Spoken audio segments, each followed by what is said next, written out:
Tuloy-tuloy pa rin ang pagdating ng tulong para sa Bicol Region.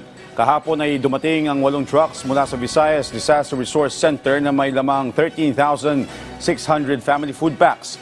Kasabay nito may 5,000 din na family food packs na ipinadala sa bayan ng Bulan sa Sorsogon at bayan ng Bombon sa Camarines Sur bilang dagdag na tulong.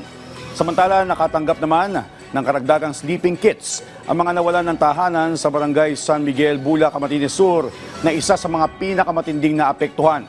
Kabilang sa laman ng naturang kit ay plastic mat, 2 kumot, kulambo, malong at unan. Dumating naman itong Sabado sa Legazpi City ang karagdagang 23,000 family food packs na nagmula sa DSWD Visayas Disaster Resource Center sa Cebu City. Sa tulong naman ng 250th Presidential Airlift Wing at 205th Tactical Helicopter Wing, nakapagatid ng mga miyembro ng Philippine Air Force ng higit 200 family kits at 300 family food packs sa Batangas.